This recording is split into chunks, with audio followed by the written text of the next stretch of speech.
Starring Entertainment. Feeling great. Feeling grateful. Yes, thank you. Sa lahat ng nangyayari ngayon, just yun, feeling grateful talaga. Yun ang unang-unang feeling na gusto kong i-express. Yun nga, since yung viral ngayon na meet someone singing, can you tell us more? Yes, well, ngayon, Sining has been #1 on the charts for 25 days. Nakapasok kami sa top 60 in the global, which is the first Filipino to enter top 60 ng global charts. And ano pa ba? #1 din kami sa YouTube and Amazon and iTunes, Spotify. So, nakakataba talaga ang feeling niya. I'm just really happy and feeling ko nananaginip ako eh. When you created the song, did you see this coming na magtatap siya ng charts? Yeah, actually, nung narinig ko yung song, parang feeling ko mag-hit siya. I didn't expect it to be this much of a hit though. Pero alam ko, magugustuhan talaga ng tao. Kasi maganda talaga yung song. And then you have the Janela. Dionella, I'm sorry. Paano nag-start yung collaboration with Dionella?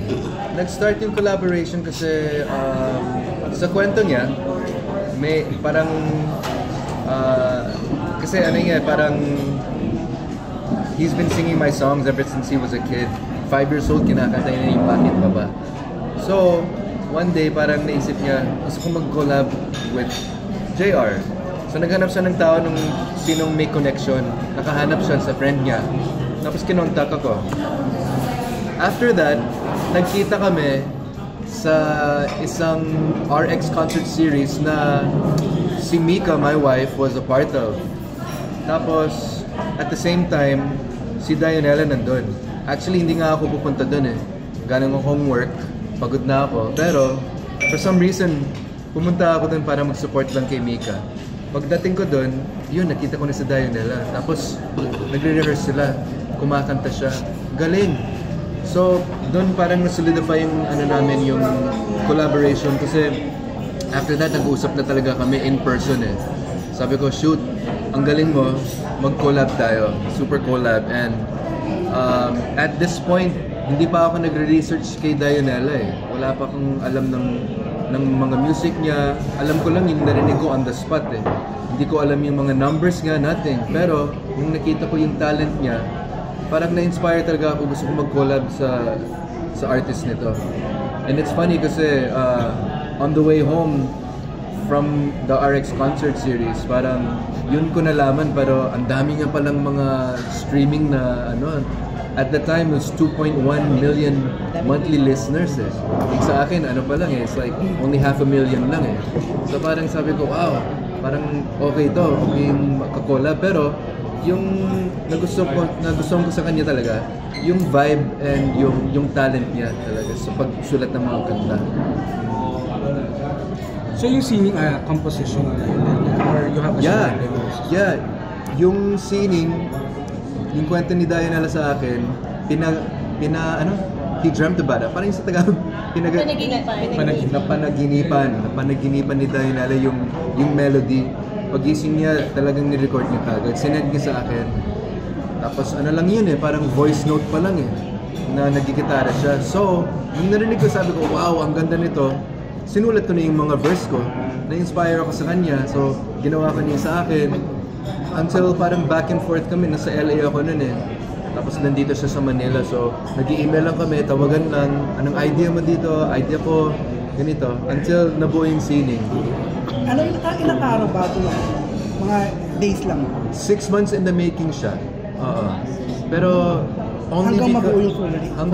Hanggang mabuo, pero only kasi busy siya, busy din ako. Magkalayo kami. Pero pag in-accumulate mo yung oras, siguro mga 7 hours lang yung ginawa namin. May music video na ito. Yes. Big shout out to Stacy ng Beanie kasi nag-guest siya sa music video. Si Dionella din nag-direct and nagsulat ng storya. It's trending din sa YouTube ngayon, #1 din siya.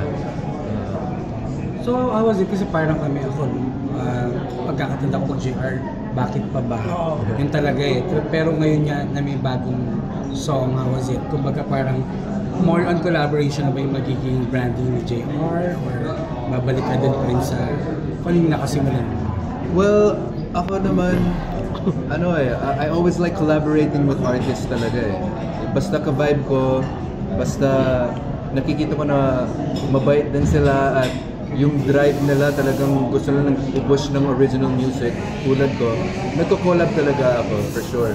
So, in the future, you can expect a lot more collaboration songs.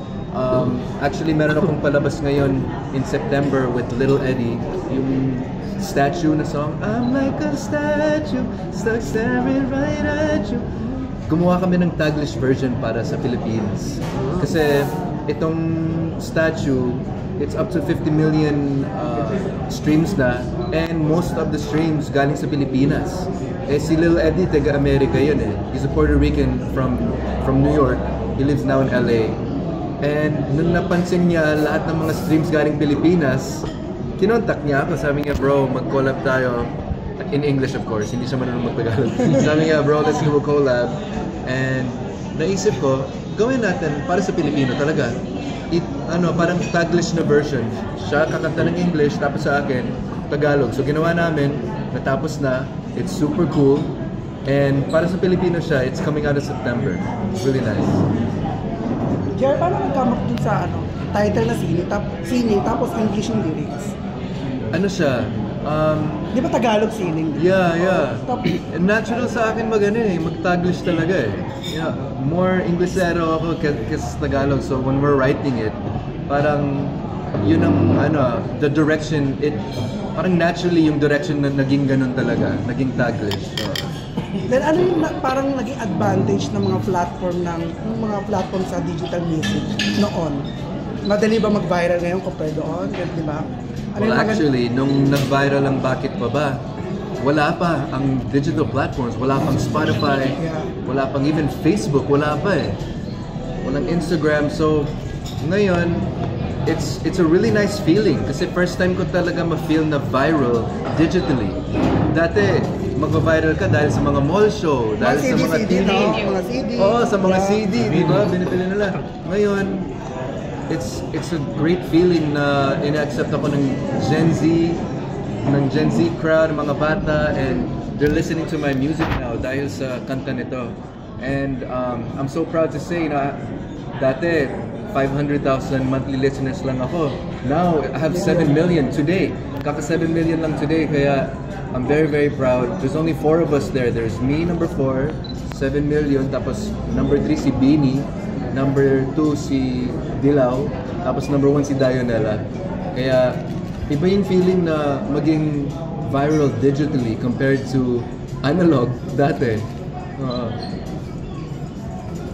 So na with the ganyan nag-viral siya, ano yung nabago kay JR? Like, in terms of achievements, may more on ba yung mga guesting, marami na nagkakanta? Yeah, as of now, super bago pa lang yung viral moment namin. We've only been number 1 for 25 days. So, hindi ko pa na-feel yung impact niya. Na-feel ko, yes, definitely sa social media, tumataas ang aking followers, tumataas ang aking viewership. But and also actually, pagdating ko dito sa Pilipinas, iba na yung sinasabi sa akin dati, uy, JR, bakit pa ba? Ngayon, uy, JR, sining, kumusta na? Ganun. So, it's really cool.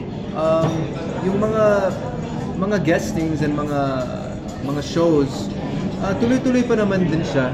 But feeling ko, after this viral moment, feeling ko mas dadami pa siya.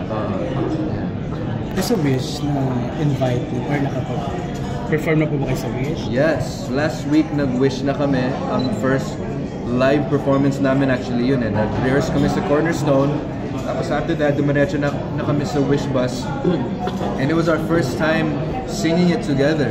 And nung nag-collaborate kami in the live performance, iba din yung chemistry namin. It's really nice kasi nadidiscover namin hindi lang sa songwriting may chemistry kami, hindi lang sa pagkaibigan may chemistry. It's even in performing. may magic talaga nangyayari. It's kind of like the first time when I sang with Kyla. It's an undeniable magic na chemistry na nangyayari. Nangyayari din sa amin kay Dionella din. Kaya, anong ko lang, ano yung pinabalik-balikan mo sa Pilipinas kahit naka-base ka na sa LA? Siyempre, Andox. Pag landing namin dito, bili ka agad ng Andox, kumakain kami ng barbecue chicken, and yung baka, diba? Sarap na. Then how does it feel na kahit nasa US ka na, parang nare-recognize ka pa rin ng mga Filipino fans mo? Yes, tuloy-tuloy pa rin. I have to give it to Benny Saturno. Big shoutout sa iyo sa aking big hits na Bakit Pa Ba, Kung Mahal Mo Siya, Ngayon Naririto. Hanggang ngayon, nagtuturo ako sa Canada, sa States, naka-line up lagi. So, and it's because of that song talaga sa mga Pilipino around the world. Binanggit mo yung mga collaboration, di ba? Meron ka bang parang Matis? Matis? Kung sino yung mga naka-line up, yung parang dito ba sa base sa Pilipinas? Ang dami. Then bakit? Ayoko i-spoil, but I can give you some clues na may isa akong collaboration na R&B din siya, na swabe lang, na nagpa-falsetto lang, at super ganda din yung kanta namin. Hindi pa natatapos pero it's in the making. Tapos meron din ako mga collaboration with yung mga bagong girls na ngayon na very R&B, sexy, very R&B. Talagang cool songs. Pero not only that, meron din mga collaborations with Malaysian artists, with Cambodian artists, Laos artists na mga R&B din. And I'm excited kasi, we're tapping new territories this way. Dahil sa R&B, kasi malakas din yung R&B sa mga teritorya nila eh. And I don't want to spoil the surprise, but I'll keep everybody updated once maro-roll out na. Anong masasabi mo, you're raising the Filipino flag? Kahapon dumating yung mga Olympians dito. Sa sports, they're raising the flag. How about yung sa mga musicians like you naman na internationally known? Yes. Nakaka-proud to be able to raise the Filipino flag when it comes to R&B music talaga. We get to represent the country and elevate OPM. A lot of these new artists, pag nakikilala ko sila, yung sinasabi parang, wow, JR, pinapakinggan ko talaga yung mga music mo, talagang inaaral ko yung mga kulot mo dati. So, nakaka-proud talaga na, in a way, nakaka-inspire din ako, nakaka-influence sa OPM with the new sound, the new generation ngayon. So, as a Filipino, coming from the States, na I have to give it up also sa mom ko kasi kahit na doon ako pinanganak, doon ako lumaki, sa bahay, Tagalog talaga, Filipino food talaga, culture, so kung wala yun, hindi ako makaka-relate sa mga Pilipino dito. So mom, thank you, I love you.